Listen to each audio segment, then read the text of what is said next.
We have this beam equilibrium problem. It says a uniform beam WX of length 90 centimeters and weight 50 newtons. Take note, it's a what? It's a uniform beam. It's of length 90 centimeters and weight 50 newton. It's suspended on a pivot 35 centimeters from W. Now let's take the diagram first. Here's my uniform beam, and we'll be told is of length 90 centimeters and is suspended on a pivot at 35 centimeter mark.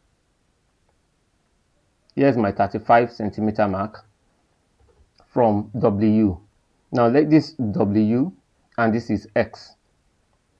It is kept in equilibrium by a means of forces T and 20 newtons applied at Y and Z respectively. While WY is 10 centimeters, that's WY. Let's take this to be WY. Here's my Y, and this is 10 centimeters. And this is where I have my force T. Then I have my force of 20 newton at Z. And Z also, XZ is 10 centimeters. So if I have my force at Z to be 20 newton, and here also is 10 centimeter. Now for this body to be at equilibrium, my total clockwise moment must equal total anticlockwise moment. Now the total clockwise moment, I'll be taking my total clockwise moment this way with respect to this pivot, and I'll take my anticlockwise moment this way with respect to this pivot. Now what noting is that this uniform beam has a weight of 50 newton, and since it's uniform, the weight will act at the center. Here, let's assume this is the center of this beam, and this is where I'll have my 50 newton acting. Now, since the length of the beam is 90 centimeter, obviously the center of the beam will be at 45 centimeter.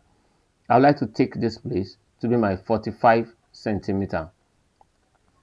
Now we can now begin to calculate my moment.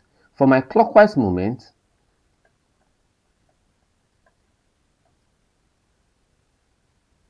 I'll have my 50 newton times the distance between the 50 newton force and the pivot. The pivot is at 35 and the 50 newton is acting at 45.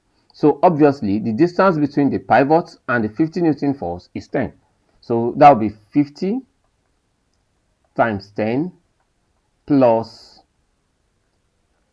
Then for the 20 newton, my 20 newton is acting at 10 centimeters away from this edge, meaning from the W edge, that is 80 centimeters.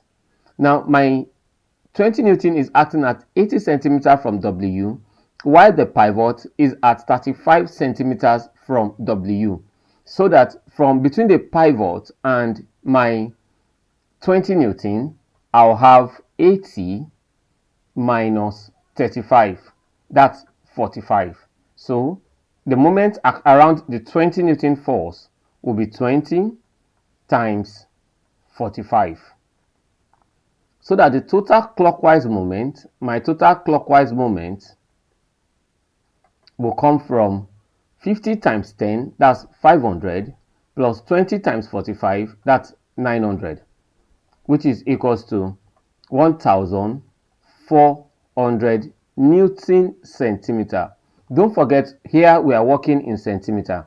I decided to work in centimeters because all my units are in centimeters. And I'm looking for a force, so the centimeters will definitely cancel out at last.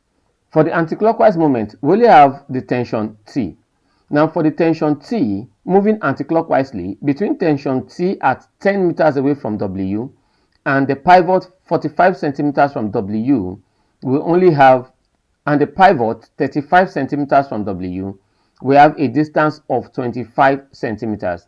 So my anticlockwise moment will come from T times 25, which is equal to 25T. Now, since my total anticlockwise moment is equal to my clockwise moment, I'll be saying that my 1,400 Newton centimeter is equals to 25T. 25T, I'll divide both sides by 25. Divide this side also by what? By 25. So that 1400 over 25 will be equals to T. 5 in 25 is 5. 5 in 1400, that is 280. And 5 in 5 here is 1. 5 obviously in 28 is 5. And 5 in 30 will be 6. So that obviously T will be the same thing as 56 Newton. Will be the same thing as 56 Newton. With this, I hope you understood how I went about solving this beam equilibrium problem. I'll look forward to your comments in the comment section. Thank you for staying with us and see you in our next class.